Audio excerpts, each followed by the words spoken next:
nggak mau harus diisi. Habis itu minum obat itu. Saya tahan napas dengan minum atau makan nasi dulu berapa suap baru minum obat. Selalu kayak gitu terus. Sebelum kondisinya benar-benar punya rasa enak atau nafsu makan berikutnya gitu.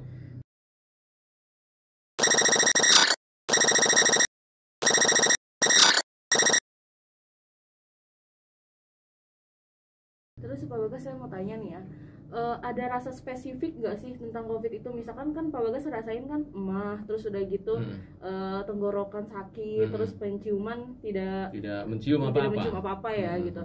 Nah, ada rasa spesifik nggak sih tentang rasa COVID itu yang Pak Bagas rasain yang paling parah gitu? Ya, paling setelah itu karena mungkin efek dari nggak makan saya jadi lemes aja sih ya. Lemes. Ya lemes aja. Sebetulnya itu spesifik ya, kalau menurut saya itu yang tadi adalah spesifik karena saya merasakan diobati apa aja nggak mempan gitu kan, terus akhirnya terus-terusan berlanjut sampai akhirnya ketemu yang namanya tes PCR itu tadi, udah ketahui jawabannya gitu, oh ternyata saya COVID gitu. Ya spesifiknya kayak gitu, sakit mah nggak sembuh-sembuh, udah diobatin juga, terus tenggorokan sakit diobatin nggak sembuh juga, demam nggak turun-turun udah diobatin juga, bahkan saya nggak bisa tidur. Nah mungkin ya spesifiknya adalah kita susah tidur yang saya rasakan. Tapi mungkin juga berbeda antara kondisi badan saya dengan yang lain ya. Mungkin yang orang merasakan wah ini gejala COVID gitu. Mungkin beda-beda kali ya. Tapi itu secara umum kebanyakan yang saya tanyakan di pasien-pasien yang satu ruangan dengan saya sama kayak gitu. Walaupun mungkin ada yang berbeda gitu ya. Di rumah sakit itu Pak Bagas sekamar sendiri atau? Saya ada 5 orang. Ada 5 orang. Itu COVID semua tuh? COVID semua di Jakarta. Terus nggak keluarga tidak boleh menjenguk? Oh nggak boleh, keluarga nggak boleh. Komunikasi lewat by phone aja? Ya betul. Justru karena begitu sampai di sana saya merasa tensinya tinggi jadinya gitu, karena saya belum pernah masuk rumah sakit, diinfus gitu kan, terus ditinggalin keluarga gitu kan, ya akhirnya saya malah jadi tensinya tinggi naik gitu kan, tegang gitu kan, sampai 170 per 9 berapa gitu, itu tensi saya. Ini normalnya kan 120 per 80 gitu kan. Nah, akhirnya kasih obat penurun tensi gitu, tapi lama itu untuk saya bisa kembali normal itu lama karena tegang itu tadi. Nah kalau yang saudara tanya SMS, WA, telepon, justru tambah pusing saya. Tambah pusing. Karena harus jawabin satu-satu, iya, saya harus konsentrasi dengan jawabin ini, nanya ini, jawab ini gitu kan. Ya, stres juga mungkin ya Pak ya. Iya, betul. Jadi kadang saya matiin aja udah gitu kan. Yang penting bisa jawabin orang yang sekiranya pingin tahu siapa nih, biar nanti disampaikan gitu ya. Udah saya jawab, udah saya matiin atau saya nggak buka-buka lagi gitu.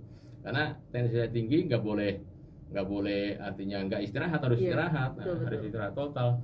Cuma emang kalau udah tensinya tinggi kayak gitu, mau tidur susah, bangun tidur tambah sakit. Mau tidur susah karena sakit kepala. Habis tidur harusnya seger enak, sakit kepala juga. Itu ya saya rasakan di sana. Itu berapa hari tuh Bagas di rumah sakit? Nah alhamdulillah sih 7 hari, seminggu ya. Seminggu saya. Terus setelah keluar dari rumah sakit dia dinyatakan negatif? Ya itu sebelum pulang itu kan di tes PCR dulu kan, untuk mengetahui bahwa hasilnya seperti apa. Nah alhamdulillah negatif. Nah kalau negatif udah boleh pulang gitu kan, terus dikasih obat jalan. Tapi karena udah nggak positif karena negatif, dikasih obat jalan biasa. Karena tetap saya masih meriang waktu pulang ya, masih ada gitu. Tapi bukan COVID gitu kan, COVIDnya udah nggak ada. Terus dikasih tensinya turun gitu, ada gitu. Nah itu termasuk saya yang orangnya katanya sih yang paling cepat lah sembuhnya. Betul, dibanding pasien-pasien lain. Karena saya datang ke situ masih ada yang udah 10 hari dulu di situ, ada yang 15 hari belum sembuh juga gitu kan. Terus saya yang 7 hari, alhamdulillah gitu. Ya, Pak, ya. Tapi ya sebetulnya saya udah ngalamin merasakan COVID-nya dari rumah, yang 6 hari atau 1 minggu itu tadi sebelum dites.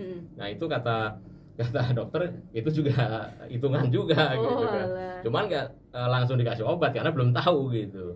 Pak Bagas, nih setelah dari rumah sakit tuh kan keluar kan dari rumah sakit nih ya. Betul. Terus di rumah gimana tuh Pak? Ya, kita tetap dianjurkan dari rumah sakit itu juga harus isolasi mandiri. Jadi tidak serta-merta begitu negatif gitu ya, dari rumah sakit terus habis pulang boleh kemana-mana gitu. Itu enggak.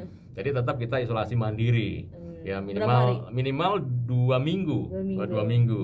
Dan saya pakai itu malah justru hampir 2 minggu lebih ya, karena kita juga kondisi sayanya gitu kan, benar-benar fit gitu ya, masih juga tensinya tinggi, makanya saya menjaga itu. Jadi tetap ya, walaupun pulang dari rumah sakit siapapun itu, habis itu nggak boleh langsung boleh kemana-mana atau berbaur dengan masyarakat umum atau teman kerja. Tetap isolasi mandiri biar aman semuanya lah gitu, biar sehat benar gitu ya. Itu yang saya lakukan bersama keluarga. Jadi saya jadi nggak deket-deket sama keluarga gitu. Lalu pertanyaan saya nih ya, keadaan orang rumah seperti apa tuh Pak? Ya panik pasti enggak, panik. Maksudnya tertular juga atau tidak? Iya. Tertular semua. Tertular semua. Lalu bagaimana tuh Pak? Cerita lagi lah.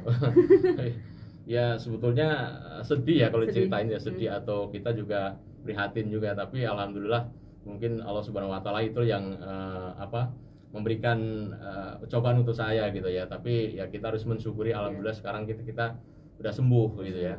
Istri saya kena, anak 2 saya kena gitu kan, positif. Gejalanya sama kayak saya. Cuma istri saya malah ditambah sesak nafas sesekali gitu. Nah, tapi kalau anak saya 2 itu kayak orang tanpa gejala. Tapi di tes hasilnya positif.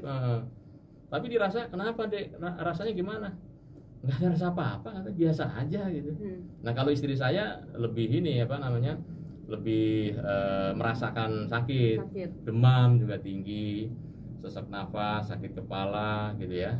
Itu emahnya juga punya dia, ya kayak saya kalau istri saya.